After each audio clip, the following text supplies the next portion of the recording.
Hello दोस्तों। एक पिता की कहानी। हेलो दोस्तों, आज मैं एक पिता की हार्ट टचिंग स्टोरी आप लोगों से शेयर करूंगा। यह दिल को छू जाने वाली स्टोरी एक पिता के जज्बातों की कहानी है। इस कहानी से आप लोगों को बहुत कुछ सीखने को मिलेगा। इस कहानी को लिखने का मेरा एक ही मतलब था कि मैं पिता की भावनाओं को आप लोगों के साथ बहुत ही सुंदर स्टोरी में प्रयोग कर आप लोगों से शेयर करूं। आपने अक्सर माँ के बारे में तो बहुत कुछ सुना होगा, बहुत जगह पढ़ा भी होगा। माँ के लिए अच्छी अच्छी हिंदी कहानियाँ लिखी गई हैं, लेकिन पिता के बारे में बहुत कम ही लिखा गया है। तो दोस्तों, यह हार्ट टचिंग स्टोरी उन फादर्स को समर्पित है जो अपने परिवार के लिए जी जान से काम करते हैं, खुद की इच्छाओं को मार कर अपने बच्चों के सपनों को पूरा करते हैं। यह स्टोरी शुरू होती है जब मैं घर से गुस्से में बड़बड़ाते हुए निकल आया था और बस स्टैंड की तरफ आगे बढ़ने लगा। मैं मन ही मन बड़बड़ा रहा था, पता नहीं कितने पैसे छुपा के रखे हैं, लेकिन मेरे लिए एक बाइक नहीं ले सकते। अब मैं यहाँ से चला जाऊँगा और तब तक वापस नहीं आऊँगा जब तक मैं खुद के पैसों से बाइक नहीं खरीद लेता। इतना सोच ही रहा था तभी मेरे पैर में मुझे कुछ चुभने का एहसास हुआ। नीचे देखा तो समझ आया कि जल्दबाजी में पापा के जूते पहन आया हूँ। उन जूतों में कील उभरी हुई थी जो मेरे पैर में बार बार घाव किए जा रही थी, लेकिन उस समय गुस्सा अधिक था तो मैं बड़बड़ाते हुए आगे बढ़ गया। एकाएक मुझे याद आया कि मैं पापा का पर्स भी साथ ले आया हूँ। मेरे खुरापाती दिमाग में यह ख्याल आया,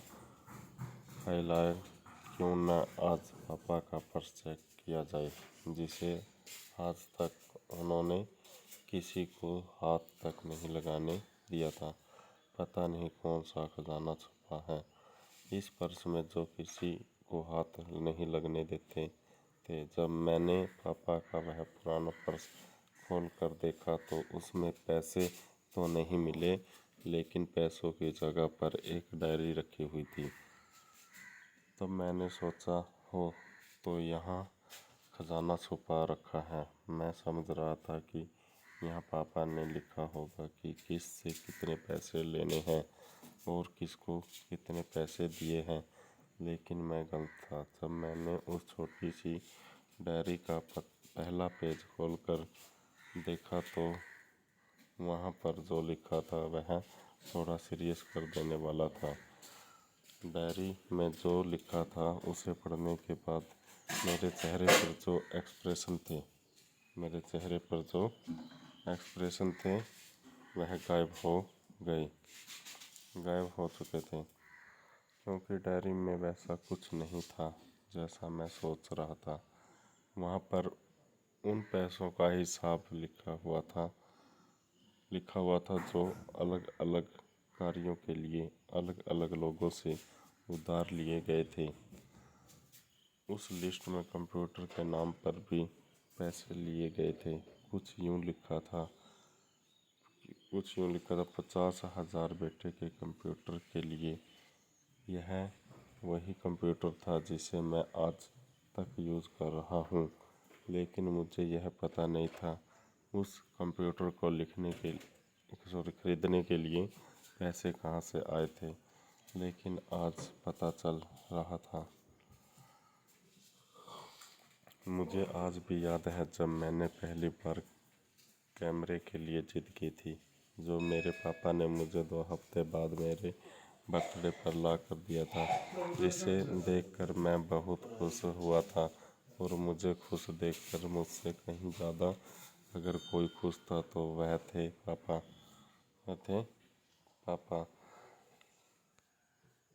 अब मेरे चेहरे से गुस्सा एकदम गायब हो चुका था।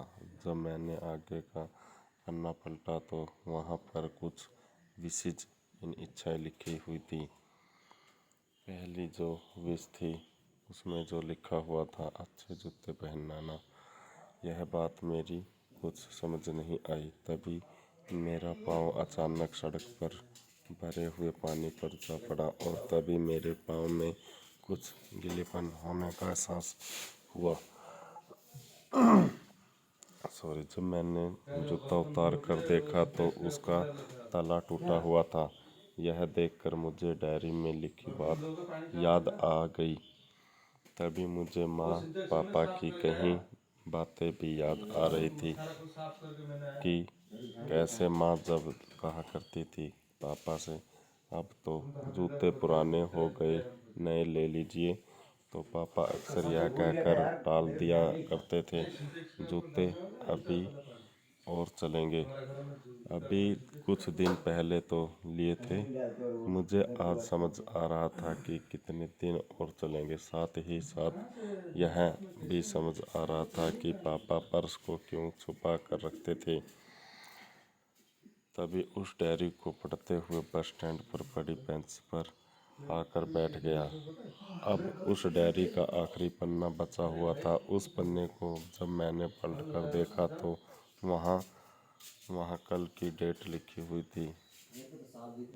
तारीख के नीचे लिखा हुआ था 50,000 रुपये बाइक के लिए। बस इतना पढ़ा और दिमाग सन रह गया। अब मेरे मन में कोई शिकवा गिला नहीं बचा था, बस मेरी आंखों से आंसू चले जा रहे थे।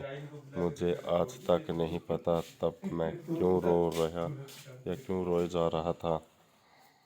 अब मैं जल्दी से घर की तरफ भागा, लेकिन जूतों की वह कील पाँव में अब तक घाव बनाने में कामयाब हो चुकी थी। मैंने जूतों को रास्ते में ही निकाल कर फेंक दिया और भागते लड़खड़ाते हुए घर जा पहुंचा, लेकिन पापा घर पर नहीं थे। मैं समझ गया वह कहाँ थे। मैं सीधा पास वाली बाइक एजेंसी की तरफ भागा।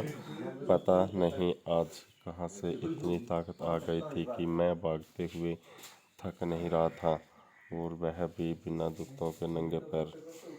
जैसे तैसे मैं बाइक एजेंसी पर पहुंचा। पापा वहीं थे। मैंने पापा को दौड़कर गले लगा लिया और मेरी आंखों से आंसू रुकने का नाम ही नहीं ले रहे थे। पापा को समझ नहीं पा रहे थे आखिर हो क्या रहा है, मैं क्यों रो रहा हूँ।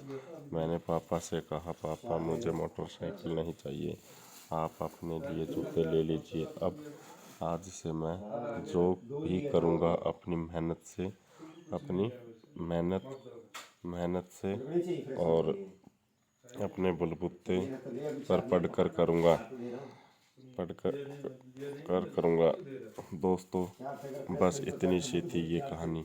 यह हार्ट टचिंग स्टोरी लिखते हुए आज मेरी भी आंखें नम हुई हैं। मैं आज आपसे कहना चाहूँगा, ठीक वैसे ही होते हैं हमारे पिता।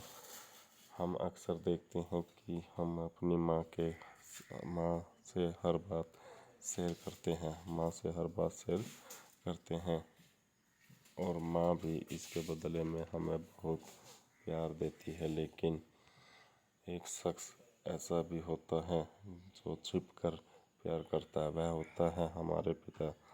यह परिवार में एकमात्र ऐसा व्यक्ति होता है, पूरी फैमिली के अंदर एक ही ऐसा व्यक्ति होता है जो हमें छिपकर प्यार करता है, खुद की इच्छाओं को मारकर बच्चों के लिए सपने देखता है और उनकी खुशी में ही खुश हो जाता है। मुझे नहीं पता कि आप अपने पेरेंट्स की इज्जत करते हो या नहीं, लेकिन अगर आपके पास पेरेंट्स हैं तो आप बहुत खुश नसीब हो, क्योंकि इस दुनिया में बहुत से लोगों को तो पेरेंट्स का प्यार भी नसीब नहीं होता।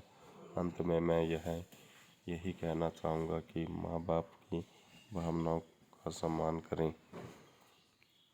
मेरा इस पोस्ट को लिखने का मकसद यही था कि मैं आपको बाप की फीलिंग से रूबरू कराऊं, क्योंकि माँ के बारे में लेखकों ने बहुत कुछ लिखा है, लेकिन बाप के बारे ऊपर कोई नहीं लिखता।